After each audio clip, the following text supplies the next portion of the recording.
Young தாத்தாவின் சங்க உறுப்பினர்களுக்கு வணக்கம். இன்று 6வது நாளாக சட்டமன்ற கூட்டத்தொடர் நடந்து கொண்டிருக்கிறது. மாண்புமிகு பேரவைத் தலைவர் அவர்களுக்கு வணக்கம்.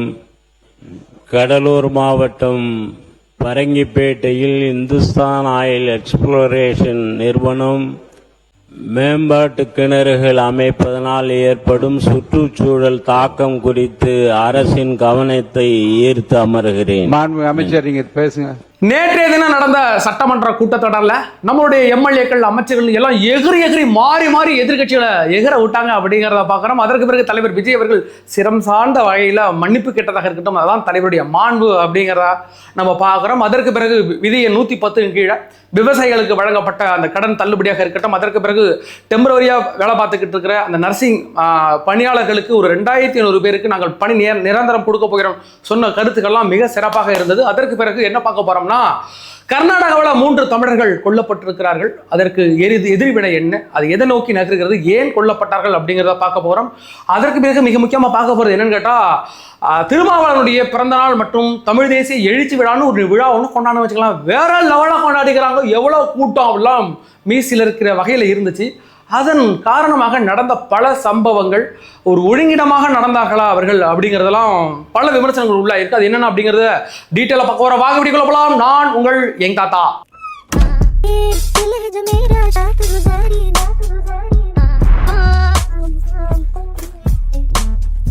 நம்மளோட வீடியோக்களை பாருங்க, நம்ம சேனலை சப்ஸ்கிரைப் பண்ணி வச்சுடுங்க, லைக் பண்ணுங்க, ஷேர் பண்ணுங்க, மறந்துடாம உங்களுடைய தாழ்மையான மேன்மையான கருத்துக்களை கமெண்ட் செக்ஷன்ல பதிவிடுங்க. யங் தாத்தாவின் சங்க உறுப்பினராவதற்காக நீங்க இந்த சேனலை சப்ஸ்கிரைப் பண்ணி வச்சுக்கிடுங்க. முதல்ல என்ன பார்க்க போறோம்னா, சோளிங்கூர் எம்எல்ஏ கபில் அவர் கொஞ்ச நாளைக்கு முன்னாடி நிருபரை தாக்கினதாக அந்த செய்திகள்லாம் பரவணிச்சு. அதற்கு பிறகு தற்போது அவர் மீது வழக்கு தொடரப்பட்டிருக்கிறது, எஃப்ஐஆர் போடப்பட்டிருக்கு அப்படிங்கிறத பார்க்குறோம். இந்த ஆட்சியில தவறு யாரு செய்தாலும் நாங்கள் சும்மா விட மாட்டோம் அப்படிங்கிறதுக்கு ஒரு அத்தாட்சி தான் ஒரு எம்எல்ஏவின் மீது, அதுவும் தற்போது ஆளுங்கட்சியா இருக்கிற தாவேகா எம்எல்ஏவின் மீது வழக்கு தொடரப்பட்டிருக்கிறது. தலைவர் விஜய் அவர்கள் ஏற்கனவே சொல்லியிருந்தார்ல, யாரு தவறு செஞ்சாலும், இன்னைக்கு நம்ம நிறைய கேள்விகள் இருந்திருக்கு. பல மாற்றுக் கட்சியிலேருந்து அதிமுக எல்லாம் வந்திருக்கிறாங்க, நிறைய ஊழல்வாதிகள் வந்திருக்கிறாங்க. இங்க வந்திருக்கு பிறகு அவங்களுக்கு அது சாஃப்ட் கார்னர் விஜய் அவர்கள் எடுத்துருவாரோ, முதலமைச்சர் ஒரு சாஃப்ட் கார்னர் விட்டுருவாரோ அப்படின்னு நிறைய கேள்விகள் இருக்குல்ல. தற்போது ஆளுங்கட்சியான எம்எல்ஏ மீதே சொல்லுகிற எம்எல்ஏ மீதே வழக்கு தொடரப்படும் அப்படிங்கிறது இங்க பல பேருக்கான ஒரு எச்சரிக்கை மணி. நாங்க ஆட்சிக்கு வந்துட்டோம், நாங்க ஆடி பார்க்கலாம் அப்படின்லாம் நீங்க ஆடினீங்கன்னா சும்மா விட மாட்டோம் அப்படின்னு தலைவர் விஜய் அவர்கள் சொன்னார்ல, அதற்கு ஒரு எடுத்துக்காட்டு. இது மாதிரி யாரு தவறு செய்தாலும் அதுக்கான அந்த நடவடிக்கை எடுக்கணும். அது ஏற்கனவே ராணிப்பேட்டையில ஒரு மாவட்ட செயலாளர் ஒரு மிகப்பெரிய ஒரு குற்றச்சாட்டு ஒன்று இருக்கு. அந்த குற்றச்சாட்டு மீது அவர் மீது வழக்கு தொடரப்படணும். இங்க உள்ள எல்லா எம்எல்ஏக்களும் கரெக்டா இருப்பாங்க, நம்மளுடைய எல்லா எம்எல்ஏக்களும் கரெக்டா இருப்பாங்க அப்படிங்கிறத பார்க்கிறோம். அதற்கு பிறகு நம்ம பார்க்க போறது திருமாவளவனுடைய அந்த எழுச்சி மாநாடு. சாதா மாநாடு கிடையாது, எழுச்சி மாநாடு அப்படிங்கிறத பார்க்கிறோம். கடுமையான கட்டுக்கடக்காத கூட்டம். அதுல மிகப்பெரிய ஒரு பிரச்சனை என்ன, ஒரு விரும்பத்தகாத சம்பவம் ஒன்று நடந்திருக்கு. என்னன்னு பாத்தீங்கன்னா, அந்த ஒரு பையனை ஒரு எஸ்ஐ அடிச்சுது. அதுக்கு அந்த பையன் திரும்பி எஸ்ஐ அடிச்சது அப்படிங்கிறதான்.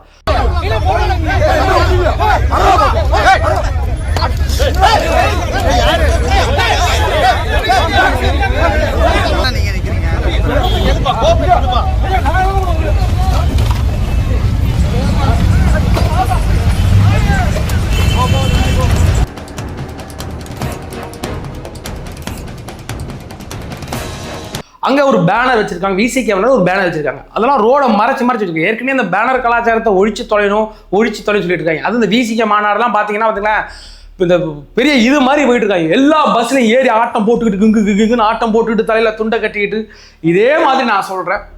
இதோடைய மிகப்பெரிய கூட்டத்தில் தான் நம்ம தலைவர் தாவேகாவுடைய தலைவர் விஜய் அவர்கள் தவழ்ந்து வந்தார்.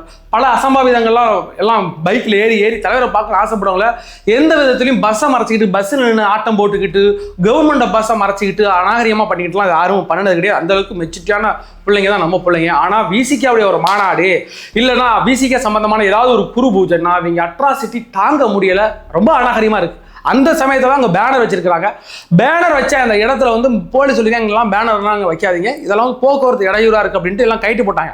நீ எப்படி பேனரா நீ தூக்குன, நீ எப்படி பேனரா நீ அவுத்து போட்ட, நீ பேனரா வைக்கிற வரைக்கும் நான் போராட பெரிய சாலை மறியல் போராட்டம் பண்ணிட்டு இருந்தாங்க. அப்போ ஆகாஷ் அப்படின்ற ஒரு பையன், முன்கோகார பையன் இருக்கு, டென்ஷனான பார்ட்டி இருக்கு, வந்துக்கிறாப்பல பையன், அவர் ஒரு வழிபோக்கன், எங்கேயோ வேலைக்கு போயிட்டு இருக்காப்புல, போயிட்டு இங்கே நினையா சண்டை போட்டுட்டு இருக்கிறீங்க, மறியல் போட்டு பண்ணிட்டு இருக்கீங்க, நவருங்க நான் போகணும். பையன் சவுண்டு போட்டான். உடனே அந்த பையனை போய் இந்த விசிக்கு அப்படி ஆட்கள்லாம் ஹேன்னு அடிக்க போகும்.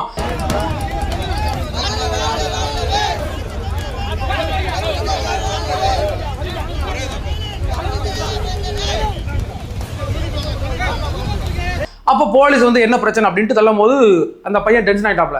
நான் இன்னைக்கு வேலைக்கு போகிறது லேட் ஆகிட்டு இருக்கு, நான் ஒரு நாள் வேலைக்கு போனால் உங்களால் காசு கொடுக்க முடியுமா அப்படின்னு போலீஸை பார்த்து கேட்டுவிட்டாம இருக்கு.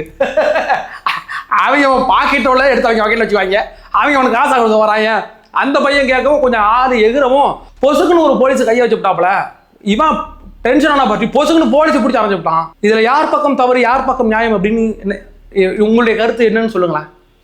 அங்க பெரிய போராட்டத்தை சால மறியலை ஏற்படுத்தினது விசிகவினர். அவங்க மேலதான் நீங்க வழக்கு தொடுத்துருக்கணும். கையை வச்சிருந்தா நீங்க அவங்க மேல கை வச்சிருக்கலாம். ஒரு வழிபோக்கு பையன் அவனுக்கான இடத்த ஸ்பேஸை நீங்க கொடுக்கலன்னா அந்த பையன் சவுண்டு போட்டு கேட்கலாம், கொஞ்சம் நவருங்க நான் போன்னு கேட்பான்.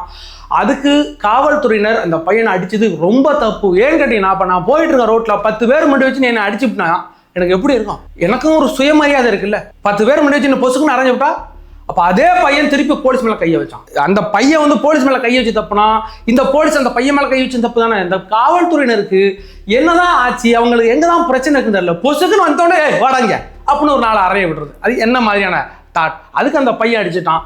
சரி, இப்போ வந்து உண்மையாக ஒரு வழக்கு தொடுக்கப்பட்டிருக்கணும், இல்லை நீங்கள் அடிச்சிருக்கணும்னா அந்த விசிகே நேரம் சால மறியல் பண்ணிட்டு பொதுமக்களுக்கு இடையூறலா அவங்கள கையை வச்சிருந்தா ஓகே. அந்த பையனை பிடிச்சி அடிச்சு, சரி பையன் அதுக்கு அடிச்சுட்டான், மறுபடியும் லாக் போட்டாங்க. அது சோக் லாக்கா என்னமோன்னு சொல்றாங்க. இப்படி வச்சு தொண்டை பிடிச்சி நெரிச்சு கொண்டு போறாங்க. இதெல்லாம் எந்த ஊர்லயா இருக்கு? இப்படி இல்லாம காவல்துறை லாக் பண்ணி கொண்டு போன்றிருக்கு. நீங்க இப்படி பிடிச்சி லாக் பண்ணீங்க, ஓகே அது கரெக்ட். தொண்டையை பிடிச்சி லாக் பண்ணி கொண்டு போற அளவு ஏதாச்சும் நாய் போச்சுன்னா யாருக்கு பொறுப்பு? உடனே தூக்கி போடுறாங்க. தாவேக அரசு பார்த்தீங்களா, காவல்துறையினர் தலைவர் விஜய் அவருடைய கட்டுப்பாட்டில் இருக்கிற காவல்துறையினர் என்ன பண்ணிக்கிட்டு இருக்காங்க பார்த்தீங்கன்னா, நம்ம மேலேயே கேஸை போட்டு விட்றாங்க, நமக்கு ஒரு இடையில கொடுத்து விட்றாங்களே, இப்படி லாக் பண்ணி கொண்டு போயிட்டாங்க. அதற்கு பிறகு தஞ்சாவூர் காவல்துறையிலேருந்து ஒரு அறிக்கை ஒன்று வருது. இந்த பையன் வந்து இதை மாதிரி பண்ணாங்க, குறைஞ்சபட்ச ஒரு இதை எடுத்தாரு.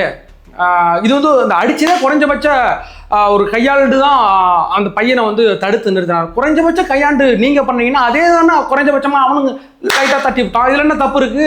உடனே போயிட்டாங்க காவல்துறையினர்.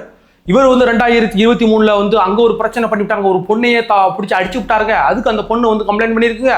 அதுக்கு பிறகு அவருடைய சூப்பர்வைசர் கம்பெனியில பிடிச்சி அடிச்சு அது ஒரு சமரச பேச்சுவார்த்தையெல்லாம் முடிஞ்சிருக்குன்ட்டு முடிந்தது ஒரே ஒரு தவறு. அந்த தவறுக்கு நீங்க வழக்கு தொடுக்குறீங்கன்னா பதிகிறீங்கன்னா ஓகே. இவங்க போறாங்க, அங்க ஒரு வழக்கு இருக்குங்க, இந்த பையன் மேல இந்த ஒரு வழக்கு இருக்குன்னு அந்த பையனை குற்றவாளியாக கொடூரமான ஒரு பையனாக சித்தரிப்பதற்காக இந்த காவல்துறையினர் நேற்று ஒரு அறிக்கை விட்டுருந்தாங்க. அந்த அறிக்கை வந்து குப்பை தொட்டில் போட்ட வேண்டியதான். அந்த பையனை எந்த ஒரு இது இல்லாம நீங்க பண்ணதும் தப்பு, அந்த பையன் பண்ணதும் தப்பு. அந்த பையனை வந்து இவர் வந்து பொதுமக்களுக்கு இடையூறு செய்து விட்டார். பல குற்றச்சாட்டுகள் அந்த பையன் மேல வச்சு இப்ப பையனை பிடிச்சி ரிமாண்ட் பண்ணி கொண்டு வச்சு கையை கால் முறிஞ்சு டாய்லெட்ல வழிக்கு விழுந்துட்டான்னு ஏதாச்சும் நியூஸ் வந்துச்சு. இது தமிழக அரசுக்கு தான் மிகப்பெரிய இழுக்கு. அதையும் கவனத்தில் கொள்ளணும். இந்த நேரத்தில் காவல்துறையினர் மேல் தவறு இருக்கு, அந்த பையன் மேலேயும் தவறு இருக்கு.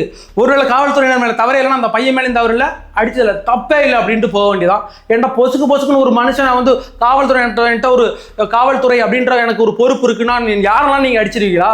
ரோட்டில் போகிற சும்மா கூப்பிட்டு அடிச்சிருவீங்களா? எல்லாருக்கும் ஒரு தன்மானம் இருக்கு. இன்னைக்கு அந்த காவல்துறை இன்னைக்கு வந்து அவர் பேர் ரஹீம்னு நினைக்கிறேன். இன்னைக்கு ரஹீம் அவரால் முகத்தை ஊர்வலத்தில் முடிக்க முடியுமா? தன்னுடைய ஆஃபீஸர் முகத்தில் முடிக்க முடியுமா? ரஹீமுக்கு கீழே உள்ள அந்த காவலர் முகத்தில் முடிக்க முடியுமா? நேர்கனே ஒருத்தன் முடிச்சு அடிச்சு விட்டான், நீ வந்து என்கிட்ட சொல்றியா அப்படின்னு அந்த கீழே உள்ள காவலர் சொல்லுவாரா இல்லையா, நினைப்பாரா இல்லையா? இப்போ அதே மாதிரி தான் அந்த சுயமரியாதை அந்த பையனுக்கு இருக்குல்ல. இதெல்லாம் தவிர்க்கப்பட வேண்டியது அப்படிங்கிறத பார்க்குறோம். அதற்கு பிறகு அந்த மாநாட்டில் நடந்த அந்த விஷயங்கள், கட்டுக்கடங்காத பயங்கரமான கூட்டம் நடந்துச்சு அப்படிங்கிறத பார்க்குறோம். நம்மளுடைய திருமாவளவன் அப்படி பேசுறாப்பட, பேசிக்கிட்டே இருக்கும்போது ஏய் யாரும் அங்கே பே பண்ணாதீங்க, நாங்கள் கடைசி வரைக்கும் தமிழக வெற்றி கழகத்துடன் தான் இருப்பேன்னு பிடிச்சி அந்த மனுஷனை அங்கிட்டு இங்கிட்டு இழுத்து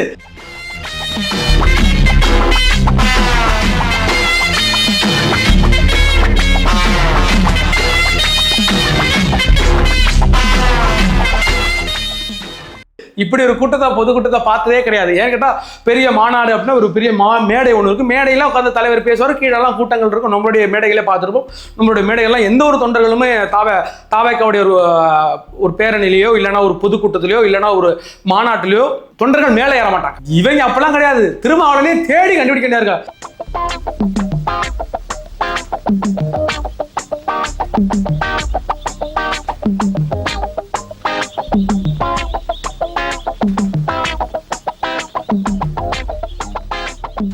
ஒரு ஆள் உட்காந்து நிற்கிறாப்புல, இப்படி உட்காந்து பேசி நிற்கிறாப்புல, நாங்கள் கடைசி வரைக்கும் தமிழக வெற்றி கழகத்துடன் தான் இருப்போம் அப்படின்னு, நாங்கள் தமிழக வெற்றி கழகத்துடன் கூட்டணியில் இருப்போம் அப்படின்னு இவர் வந்து திருமாவளவன் அறிவிச்சிருக்கிறார். அது வரவேற்கத்தக்கது. கொஞ்ச நாள் உலட்டி கொடுத்துக்கிட்டு இருந்தாப்புல, இந்த வாரம் அந்த வாரம் டபுள் ஸ்டாண்டு. நேற்றுக்கு மொத்தமாகவே அறிவிச்சிட்டார், நாங்கள் தமிழக வெற்றி கழகத்துடன் கூட்டணியில் இருக்கிறோம் அப்படின்னு.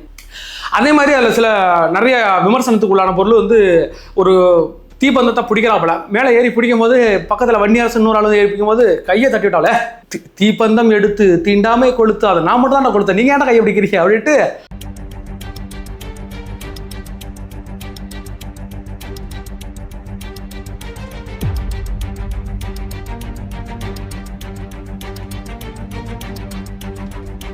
நம்மளுடைய வன்னியரசு அமைச்சர் வன்னியரசையே கையை தட்டி விட்டு அவர் மட்டுமே பிடிச்சிக்கிட்டு இருந்தார். இதுவே மிகப்பெரிய ஒரு தீண்டாமை இல்லையா? சரி, அது அவர் முன்னிலைப்படுத்துகிற, என்றைக்குமே அவரை முன்னிலைப்படுத்தி தான் அந்த கூட்டம் நடக்குதுங்கிற, அது சாதாரண விஷயம் தான், அது ஒன்றும் பிரச்சனை கிடையாது. ஆனால் அங்கே இருந்த கூட்டம் எனக்கு இன்னொரு கரூர் சம்பவத்தை ஞாபகப்படுத்தியது. எனக்கு கரூர் சம்பவம் மாதிரி ஏதோ நடந்துருமோ.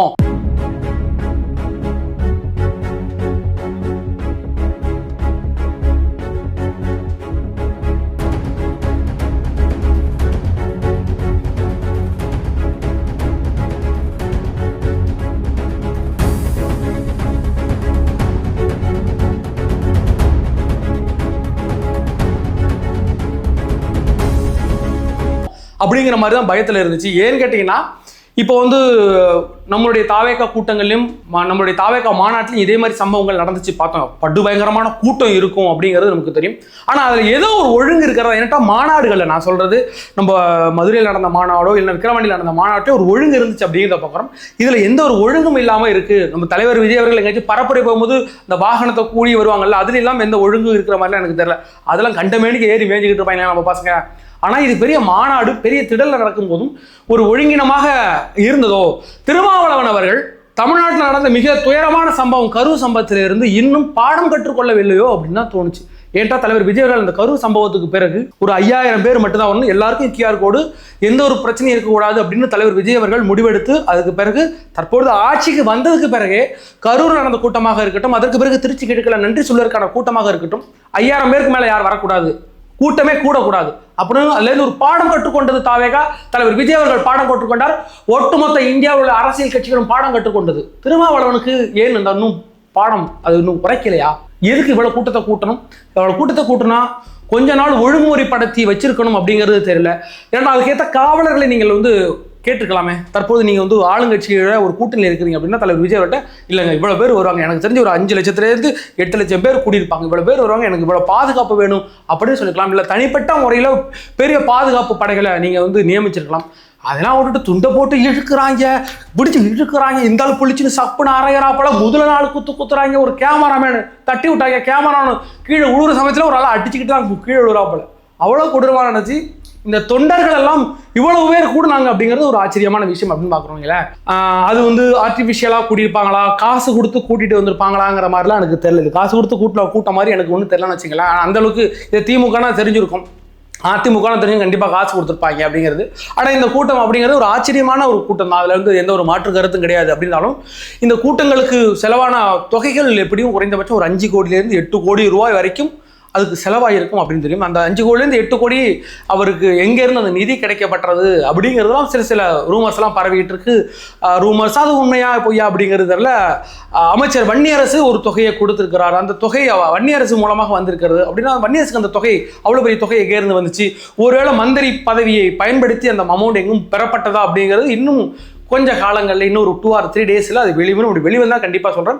இது வந்து ஒரு எனக்கு கிடைத்த தகவலின்படி தான் சொல்கிறேன். இது வந்து ஒரு அவதூறாகவோ இல்லைனா குற்றச்சாட்டாகவோ இல்லை. அந்த நியூஸ் எங்களுக்கு கிடைக்கிது, கிளாரிட்டியான ஒரு நியூஸ் கிடைக்கும் போது அது அப்படி இருந்துருச்சுன்னா அவருக்கு எங்கேருந்து கிடைக்கப்பட்டது அப்படிங்கிற விஷயத்தை தெளிவாக சொல்லுவோம். ஒருவேளை அமைச்சர் பதவியை பயன்படுத்தி நம்மளுடைய வன்னியரசு அந்த பணத்தை ஒருவேளை திரட்டி கொடுத்திருந்தால் இது மிகப்பெரிய தவறு. அவருக்கு அந்த பணம் எங்கேருந்து வந்தது அப்படிங்கிறதா அது யார் விசாரிப்பாங்களோ அவங்க விசாரிப்பாங்க அப்படிங்கிறத பார்க்குறோம். ஆக மொத்தத்தில் இந்த மாநாடு ஒரு பயமுறுத்துற மாதிரியான மாநாடு தான். இன்னொரு கரூர் சேம்பர் நடந்துருமோங்கிற பயப்படுற ஒரு மாநாடாக தான் இருந்தது. தயவு செய்து அரசியல் கட்சிகள் அந்த கரூர் சம்பவத்திலேருந்து ஒரு பாடம் எடுத்துக்கொண்டு எப்பவும் மக்கள் கூட்டத்தை கூட்டாதீங்க. ஏதோ ஒரு உயிர் போயிடக்கூடாது நம்மளால அப்படின்ற அந்த பொறுப்பு அந்த இது இருக்கணும். சொல்லப்போனால் திருமாவளவன்லாம் ஒரு அளவுக்கு மேலே பயந்துட்டாப்புல, அந்த மனுஷனுக்கே மூச்சு வாங்க ஆரம்பிச்சுட்டு நிற்கிறாப்புல. எனக்கு அவருக்கு தான் ஆகிட போதியா, கூட்டத்தை போட்டு நெருக்கி அள்ளி விட்டாங்க. அவரு சும்மா இல்லை, போல நாலு ஒரு 4 அறை விட்டு போறாப்பல திருமாவளவனும் அதுக்கு அவங்க காவலியா இருந்துச்சு. எனக்கு தெரிஞ்சு விஜயகாந்துக்கு பிறகு நம்ம சீமானுக்கு பிறகு தான் தொண்டர்களே அடிக்கிற உரிமை யாருக்குன்னா நம்மளுடைய திருமாவளவனுக்கு தான் இருக்குன்னு பார்க்குறேன். சரி வந்துட்டு போகுது. அதற்கு பிறகு என்ன பார்க்க போறோம்னா, கர்நாடக மாவட்டத்தில் இந்த சாம்ராஜ் இந்த மாவட்டத்தில் உள்ள ஹனூர் அப்படின்ற பகுதியில் வனப்பகுதியில் 3 தமிழர்கள் சுட்டு கொல்லப்பட்டிருக்கிறார்கள் அப்படிங்கிறதான் பார்க்க போறோம். அதில் வந்து பார்த்தீங்கன்னா அந்தோணிசாமி 50 வயசு உள்ள அந்தோணிசாமி மற்றும் ஜான் ரோஸ் பீட்டர் சவாரியப்பன் அப்படின்ற 3 பேர் சுட்டு கொல்லப்பட்டிருக்கிறார்கள். அதற்கு பிறகு மகிமைதாஸ் என்பது சுடுபட்ட காயத்தோட இன்றைக்கு உயிர் தப்பி வந்திருக்கிறார்கள். இல்லை 4 பேர் தாக்கப்பட்டிருக்காங்க, 3 பேர் இறந்து போயிருக்கிறார்கள் அப்படின்ற நியூஸ் கிடைச்சது. இதில் கர்நாடக மாநில அரசு இப்போ என்ன சொல்லுதுன்னா, அந்த 3 பேரும் அங்கே வேட்டைக்கு போனாங்க, அந்த வனப்பகுதிக்கு வேட்டைக்கு போயிருக்கிறாங்க. அதை பார்த்து எங்களுடைய அதிகாரிகள் சுட்டு கொண்டிருக்காங்க, அவங்க கையில் மான்கதியெல்லாம் இருந்திருக்கு அப்படின்னு அவங்க வாய் வழியாக சொல்கிறாங்க. எந்த எவிடன்ஸுமே சப்மிட் பண்ணலாம் வச்சுங்களேன். பட் அந்த குடும்பம் நம் தமிழ் குடும்பத்தினர் இங்கேருந்து அங்கே வசிச்சுக்கிட்டு இருக்கிற அந்த தமிழ் குடும்பத்தில் என்ன சொல்கிறாங்கன்னா, அவங்க வந்து மாடு மேய்க்கும் தொழிலில் உள்ளவங்க, மாடு அந்த பக்கமாக போயிட்டு அப்படின்ட்டு போய் மாடு பிடிக்க போயிருக்கிறாங்க. இதில் வந்து இது தெரியாமல் அவங்க சுட்டு கொண்டுட்டாங்க அப்படின்ற விஷயத்த அந்த குடும்பத்தினர் வைக்கிறாங்க. இப்போ பெரும் போராட்டங்கள் வந்துட்டு இருக்கு. இது எங்கே ஒழித்து கொண்டிருக்குன்னா, கர்நாடகாவின் சட்டமன்றத்தில் ஒழித்து கொண்டிருக்கிறது அப்படிங்கிறதான் மிகப்பெரிய விஷயம். எதுவும் தலைவர் விஜய் அவர்கள் விட்ட அறிக்கையை வச்சு அங்கே பாருங்க, தமிழ்நாட்டுடைய முதலமைச்சர் விஜய் அவர்கள் இப்போது அறிக்கை வழங்கியிருக்கிறார். இந்த அறிக்கை கொடுத்திருக்கிறார், கண்டனம் தெரிவித்திருக்கார். இதுக்கு உங்களுடைய பதில் என்ன அப்படிங்கிறது கர்நாடகாவுடைய எதிர்க்கட்சிகள் இன்னைக்கு வந்து காங்கிரஸ் அரசாங்கத்தை பற்றி கேட்டுக்கிட்டு இருக்கு அப்படிங்கிறத பார்க்குறோம். இதில் என்ன விஷயம் நடந்துச்சு அப்படிங்கிறது முழுமையாக தற்போது வந்து எஃப்ஐஆர் வரைக்கும் பதிவு செய்யப்பட்டிருக்கு. அந்த சுட்டு கொண்ட ஆட்களை நாங்கள் எஃப்ஐஆர் பதிவு செஞ்சுருக்கிறோம் அப்படிங்கிறத தற்போது கர்நாடக அரசே இப்போ சொல்லியிருக்கு. இதில் பார்த்தீங்கன்னா தமிழ்நாடு அரசு ஒரு தலைவர் விஜய் அவர்கள் மிகப்பெரிய ஒரு கண்டனத்தை தெரிவித்திருக்கிறார். இது வந்து உயர்மட்ட குழுவை வச்சு நீங்கள் விசாரணை நடத்தணும் அப்படின்னு சொல்லியிருக்கிறார். அதற்கு பிறகு பல நம்மளுடைய எதிர்க்கட்சிகளான மு.க. ஸ்டாலினாக இருக்கட்டும், அதற்கு பிறகு சீமான், பெரிய பெரிய அரசியல் கட்சி தலைவர்கள்லாம் தற்போது இப்போ வந்து கேள்விகளையும் கண்டனங்களையும் எழுப்பிட்டு இருக்காங்க. இதில் சிபிஐ விசாரணை வேண்டும் அப்படிங்கிறதா நம்மளுடைய தமிழ்நாட்டுடைய மிகப்பெரிய ஒரு நம்மளுடைய சஜஷனாக இருக்குது. ஏன்னு கேட்டிங்கன்னா, நடந்ததில் அந்த குடும்பத்தினர் ஒன்று சொல்கிறாங்க, மாடு மேய்க்க போன ஒரு 3 பேர் காணாமல் போயிட்டு காட்டுக்குள்ளே போனதுக்கு சுட்டு கொண்டிருக்காங்க அப்படின்னு நம்ம ஒரு நார்மலாக பார்ப்போம் எப்படி என்ன நடந்திருக்கும் அப்படிங்கிறது விஷுவலாக நமக்கு தெரியும்ல.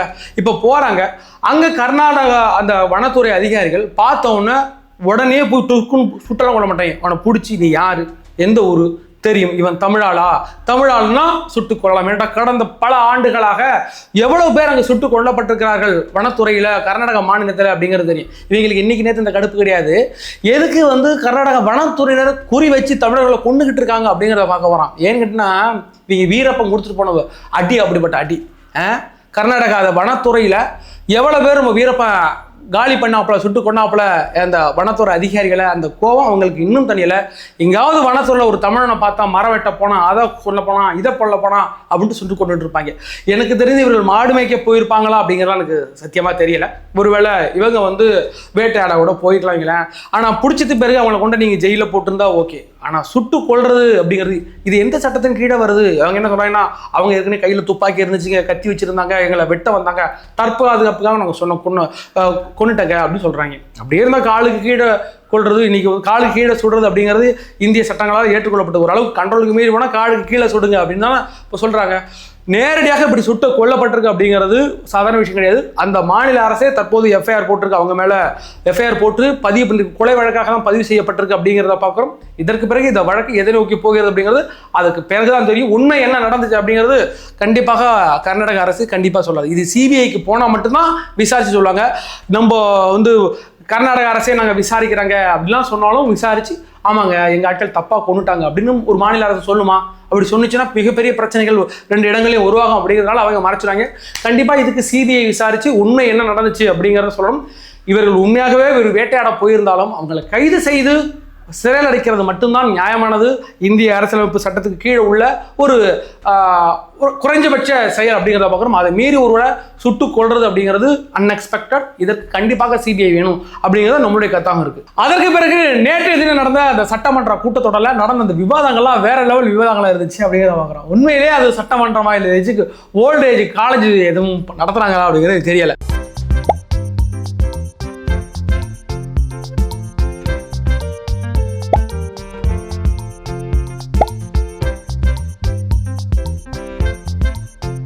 ஆமா, ஓபிஎஸ் உட்காந்துட்டு சீக்கிரம் முடிச்சுடுங்கப்பா, எனக்கு வர பிபிஎஸ் இருக்கு, சுகர் இருக்குது, சீக்கிரம் முடிச்சு விடுங்களேன் அப்படின்னு கேட்டுக்கிட்டு ஜாலியாக ஃபன் பண்ணிட்டு இருக்காங்க வச்சுக்கலாம். 30க்கு ஆரம்பிச்சாரு, 52 நிமிஷம் ஆச்சு, சொல்லியாச்சு. எவ்வளவு இங்க நிறைய பேருக்கு சுகர் இருக்கீங்க, பூரா அப்படியே மயங்கி கீழே விழுகிறாங்க. நான் உள்பட்டதையும் சொல்லிக்கிறேன், பயங்கர வேதனையா இருக்கு. ரஞ்சித் அமைச்சர் கருணாநிதி அப்படின்ற வார்த்தையை சொன்னது பிறகு தலைவர் விஜய் அவர்கள் அவர் சொன்னது தவறு தான், அதற்கு நான் மன்னிப்பு கேட்டுக்கிறேன் அப்படின்னு சொன்னதாக பார்க்குறோம். இதுதான் மாண்பு அப்படிங்கிறது. ஏன்னு கேட்டீங்கன்னா, ஏற்கனவே தலைவர் விஜய் அவர்கள் ஒரு வாட்டி கருணாநிதி அப்படின்ற வார்த்தையை டக்குன்னு யூஸ் பண்ணிட்டு சாரி உங்கள் தலைவர் பேர் சொன்னதுக்கு ரியல் ஐம் சாரி அப்படின்னு அப்பயே சொன்னார். தற்போது ஒரு அமைச்சர் சொல்லியிருக்காரு, அமைச்சருக்காக எழுந்து நான் அதற்கு மன்னிப்பு கேட்டுக்கொள்கிறேன் அப்படின்னு சொன்னது ஒரு நல்ல விஷயமா இருந்துச்சு. அதற்கு பிறகு இந்த மரியாதை சம்பந்தமாக பேச ஆரம்பிச்சிட்டாங்க. அதுக்கு திமுகலேருந்து ஒரு குரல் வந்துச்சு பாருங்க, நீங்கள் மரியாதையை கற்றுக்கணும். எதிர்கட்சியிலேருந்து ஆளுங்கட்சியில் உள்ளவங்கலாம் ஒரு தலைவரை எப்படி பேசணும் அப்படிங்கிறத கொஞ்சம் மரியாதையாக கற்றுக்கணும் அப்படின்னு சொல்லவும், நம்ம கடைக்குட்டி சிங்கம் இருக்குல்ல டிவிக்கு ரமேஷ் அவள் எழுத்தாப்பில் ஏஞ்சி ஃபஸ்ட்டு எங்கள் 8 கோடி மக்களுடைய பிரதிநிதியாக இன்றைக்கி அமர்ந்திருக்கிற முதலமைச்சராக அமர்ந்திருக்க எங்கள் தலைவர் வரும்போது, சபைக்குள்ளே வரும்போது ஃபஸ்ட்டு எழுந்திரிச்சு வணக்கம் சொல்கிறதுக்கு உங்களுடைய எதிர்கட்சி தலைவர் இருக்கிறார்ல உதயநிதி ஸ்டாலின், அவருக்கு அந்த மாண்பை கற்றுக் கொடுங்க, அவர் கொஞ்சம் கற்றுக் கொடுங்க, எங்களுக்கு நீங்கள் பாடம் நடத்ததெல்லாம் போதும் அப்படின்ட்டார். அப்படிலாம் யாரும் எழுந்திரிச்சு மரியாதை கொடுக்க தேவையில்லை அப்படிங்கிறதான் உண்மை. ஏன்னு கேட்டீங்கன்னா, ஒரு சபாநாயகர் வரும்போது மட்டும்தான் அவையில் உள்ள எல்லாரும் எழுந்திருக்கணும் அப்படிங்கிறதான் இது. அப்போ உடனே அவங்க கேட்பாங்க, எங்கள் எதிர்கட்சி வரும்போது நீங்கள் எழுந்திருப்பீங்களா அப்படின்னு அவங்க கேட்க ஆரம்பிச்சாங்க. இப்படி தான் போயிட்டு இருக்கு. பார்க்கவே சீரியல் பார்க்குற மாதிரி ஆகிப்போச்சு. அப்போ இடையில நம்ம பசங்க ஏஞ்சி அடிக்கிறாங்களா, அப்போ பார்க்கும்போது கொஞ்சம் சந்தோஷமா இருக்கு. நம்ம ஆதவர்ஜினா சிடிஆர் நிர்மல்குமார் அப்படின்ட்டு ஒரு 2-3 பேர் ஏஞ்சி பொசு அடையும் போது ஒரே மஜாவாக இருக்குது. இந்த இடங்கள்ல பார்த்தோம்னா திமுக எந்த அளவுக்கு சட்டமன்றங்களில் சொதப்பிக்கிட்டு இருக்காங்க அப்படிங்கிறது தலைமை வரைக்கும் போயிருக்கு. பல இடங்களில் கேட்க வேண்டிய கேள்விகளை விட்டுட்டு ஒழுங்காக கேட்கறது கிடையாது. என்கிட்ட ஆளுங்கட்சிகளை திணறடிக்கிற மாதிரி அவங்களால ஒரு கேள்வியோட கேட்க முடியல. அப்படி கேட்டுட்டா அதற்கு அதை விட ஸ்பீடா தாவாக்கே அவளை ஒரு பெரிய அடி ஒன்று வந்துடுது. அன்னைக்கு ஒன்றும் கிடையாது. இவர் நம்மளுடைய ஆதவரிச்சு நான் பேச எழுந்திரிக்கும் போது உடனே இது லாட்ரி லாட்ரி லாட்ரின்னு கத்துறாங்க. எழுச்சி இவர் ஒன்று சரி லாட்ரி என்ன கத்துற, லாட்ரி கிட்ட 900 கோடி பணம் வாங்கினியா இல்லையா, அது உண்மையா இல்லையாங்க. அவர் ஒன்று வச்சு கொடுத்தது உங்க மாமனார் தானே, நீ சொல்லு, வாங்கினது உங்க அப்பா தானே, உங்க அப்பா எங்க காணண்டா, உங்க அப்பா எங்கன்னு கேட்டு விட்டு முடிஞ்சு வச்சு அடிக்கடி பதில் மாதிரி பசங்க கொடுத்துட்டே இருக்காங்க. அவங்களால சமாளிக்க முடியல. இப்போ இடைப்பட்ட இந்த 2 நாட்கள்ல திமுக சார்பாக நடத்தப்பட்ட அந்த ஒரு கூட்டத்தில் தாவேக்காக எம்எல்ஏக்கள் அமைச்சர்கள் எல்லாம் அனைவருமே புதுசு. அவங்கள்ட்டே உங்களால ஒரு கேள்வியை கேட்க முடியல. அவங்களால உங்களை பிளாக் பண்ணி மக்கள் மத்தியில் அம்பலப்படுத்த முடியல. நீங்கள் லைவ் வேணும் நீங்கள் பயப்படுறீங்களான்னு நம்ம சொல்லிட்டு இப்போ நீங்கள் லைவ் போட்டு ஊரை மனமே சிரிச்சு நாரிக்கிட்டு இருக்கியா, நம்மளை வச்சு ஊரெல்லாம் போய் ஓட்டிகிட்டு இருக்கு. இதுக்கு வரைக்கும் லைவ் வேண்டாம் வேணா நம்ம போராட வேண்டிய அந்த லெவலுக்கு போயிடுவோங்கிற லெவலில் தான் பேசிக்கிட்டு இருக்காங்க. இந்த இடங்களில் யாரும் எதிர்பார்க்காத அளவுக்கு தாவேக்காவுடைய எல்லா எம்எல்ஏக்களும் அமைச்சர்களும் பயங்கரமான பெர்ஃபார்மன்ஸ் பண்ணிட்டு இருக்காங்க. இது அவங்களே எதிர்பார்த்துக்க மாட்டாங்க, திமுக எதிர்பார்த்துக்க மாட்டாங்க. இல்லாமல் என்ன சொல்லுவாங்க, திமுக ஆப்போசிஷன் பார்ட்டியாக நீங்கள் பார்த்தது இல்லையா, வேற லெவலில் பண்ணிட்டுருவோம், நாங்கள் ஆளுங்கட்சியாக இருக்கும்போது அமைதியாக இருப்போம், எதிர்கட்சியாக இருக்கும்போது பங்கு பண்ணோம் அப்படிம்பாங்க. ஒரு மண்ணாங்கண்டி வர பண்ணுறாங்க. நானும் உட்காந்து பார்த்துக்கிட்டு நீ என்னடா அது எப்படா முடிப்பாங்க, தொடரணும் போட்டு வேணா நாளைக்கு ஓட்டுங்களேன்டா அப்படிங்கிற மாதிரி இருக்குன்னு வச்சுங்களேன். அதனால தான் மாறிட்டு இருக்கு. அதில் தலைவர் விஜய் அவர்கள் அறிவித்த அந்த அறிவிப்புகள் இருக்குல்ல, ஏற்கனவே அந்த விவசாயிகளுக்கு, சிறு விவசாயிகள், குறு விவசாயிகளுக்கு தனித்தனியாக பயிர்க்கடன் தள்ளுபடி பண்ணினார். அப்போ நிறைய விமர்சனங்கள் வந்துச்சு. அப்போயும் நம்ம சொன்னோம், பொறுங்க, இது நிதி நெருக்கடியாக இருக்கு, கொஞ்சம் காலம் போகட்டும், அதற்கு பிறகு தலைவர் விஜய் அவர்கள் கண்டிப்பாக பண்ணுவார் அப்படின்னு சொல்லியிருந்தேன். அப்போவே நிறைய பேர் கேட்டிருந்தீங்க, அது எப்படிங்க ஒவ்வொரு வாட்டியுமா பண்ணிட்டு இருக்க முடியும், ஒரு வாட்டி தானே பண்ணுவாங்க, மறுபடியும் எப்படி பண்ணுவாங்கன்னா இப்படிதான் பண்ணுவாங்க. ஏன்னு கேட்டீங்கன்னா இப்போ உள்ள சுச்சுவேஷன் நமக்கு தெரியும். அதனால தலைவர் விஜய் அவர்கள் 45வது நாளே இந்த பயிர்க்கடன் தள்ளுபடியை பண்ணார். அப்போ சில விமர்சனங்கள் வந்துச்சு. அப்பொழுது 50,000 ரூபாய்க்கு கீழே உள்ளவங்களுக்கு முழுமையாக தள்ளுபடியும், 50 ரூபாய்க்கு மேலே போனால் 35,000 தள்ளுபடி அப்படிங்கிற மாதிரி போயிட்டு இருந்தோம். தலைவர் விஜய் அவர்கள் தற்போது என்ன அறிவிச்சிருக்காருன்னா, 1 லட்சம் ரூபாய்க்கு கீழே உள்ள அனைவருக்குமே 75,000 தள்ளுபடி ஆகிடும், அதுக்கு மேலே போனவங்களுக்கு 35,000 தள்ளுபடி அப்படிங்கிறது இது ஒரு எக்ஸஸ் அறிவிச்சிருக்காங்க. இது பெரிய அளவில் விவசாயிகள் மத்தியில் வரவேற்பு பெற்றிருக்கிறது. அதற்கு பிறகு அந்த ஏற்கனவே தற்காலிகமாக பணியாற்றி கொண்டிருக்கிற அந்த கவர்மெண்ட் ஹாஸ்பிட்டலில் பணியாற்றி கொண்டிருக்கிற அந்த எம்ஆர்பி நர்சிங் இருக்காங்கல்ல, அவங்க பல வருஷமாக போராடிட்டு இருக்காங்க. திமுகவை நம்ப வச்சு ஏமாற்றி விட்டாங்க. கடந்த காலங்களில் கூட திமுக ஆட்சி காலத்தில் பல போராட்டங்களை அந்த செவிலியர்கள் போராடிக்கிட்டு இருந்தாங்க. போராடிக்கிட்டு இருக்கும்போது இந்த டாய்லெட் போவாங்க, அந்த வழியெல்லாம் மறைச்சிட்டாங்க. அவங்க டாய்லெட் ஃபுல்லாக லாக் பண்ணிட்டாங்க. அந்த பொம்பளை பிள்ளைங்களை நைட்டு 12 மணிக்கு எல்லாரையும் ஏற்றி கொண்ட ஏதோ ஒரு பஸ் ஸ்டாண்டில் கொண்டு இறக்கிட்டு வந்துட்டாங்க. அவ்வளோ மோசமாக பண்ணாங்க. தற்பொழுது அவங்களுடைய ஒரே ஒரு கோரிக்கை எங்களை பணி நிரந்தரம் பண்ணுங்க அப்படிங்கிறாங்க. ஏன்னா அவங்க வந்து கொரோனா காலத்திலேருந்து வேலை பார்த்துட்டு இருக்காங்க. கொரோனா காலத்தில் தேவைகள்னு சொன்னது திமுக, நாங்கள் உங்களுக்கு பணி நிரந்தரம் செய்வோம் அப்படின்னு சொல்லி ஏமாத்துனது திமுக. தலைவர் விஜய் அவர்கள் ஆட்சி பொறுப்பேற்று தற்போது நம்முடைய அருண்ராஜ் அவர்கள் நேற்று அறிவிச்சிருக்கிறார், 2500 MRB அந்த அந்த பணியாளர்களுக்கு நாங்கள் பணி நிரந்தரம் செய்வோம் அப்படின்னு அறிவிச்சிருக்காரு. அதுபோல் பல பேர் காத்துக்கிட்டு இருக்காங்க. டிஎன்பிசி எக்ஸாமுக்காக காத்து கொண்டிருக்கிறார்கள். அது எங்களுக்கு வந்து குரூப் 2 குரூப் 1 அந்த எக்ஸாமில் கூட எங்களுக்கு ஒரு அதிக அளவில் ஆட்களை இன்னும் கொடுக்கலங்க, ரெக்ரூட்மெண்ட் அதிகமாக இல்லைங்க, ரொம்ப கம்மியான நபர்கள் தான் கொடுத்துருக்காங்க, காலி பணியிடங்கள்லாம் கொடுத்துருக்காங்க அப்படின்னாங்க. அதுக்கு டெட் எக்ஸாம், டிஆர்பி எக்ஸாம், அதற்காக 2013 நியமன தேர்வுக்காக காத்திருக்கிற பல பேர் இருக்கிறாங்க. அதற்காக நேற்று என்ன சொல்லியிருக்காங்கன்னா, நாங்கள் எவ்வளவு குறைக்க முடியுமோ அந்த காலி பணியிடங்களை அதை குறைச்சிரும், எங்களுடைய காலகட்டங்களில் எல்லாருக்கும் அந்த காலி பணிகள் நிறைப்பிடும் அப்படின்னு இருக்காங்க. அதனால கொஞ்சம் வெயிட் பண்ணிக்கிட்டே இருக்க, எல்லாருக்கும் தாவேக்கா ஆட்சியில் ஒரு நல்ல விடிவு காலம் வரும். உங்களுடைய பல ஆண்டுகளாக நீங்கள் போராடிட்டு இருக்கீங்க. இந்த டெட் எக்ஸாம் நியமனத்தில் 2013 முடிச்சவங்க இன்னும் காத்துக்கிட்டு இருக்கிறாங்க. இப்போ போடுவாங்க, அப்போ போடுவாங்க, அப்போ போடுவாங்கன்ட்டு அவர்களாம் ஒரு நல்ல விடிவு காலம் வரும் அப்படிங்கிறத பார்க்குறோம். சரி மக்களாகி நீங்கள் பார்த்து கொண்டிருக்கிறேன். உங்களுடைய தாழ்மையான மேன்மையான கருத்துக்களை கமெண்ட் செக்ஷனில் பதிவிடுங்கள். வேற ஒரு வீடியோவில் சந்திக்கும் வரை உங்களது விடுவது நான் உங்கள் யங் தாத்தா.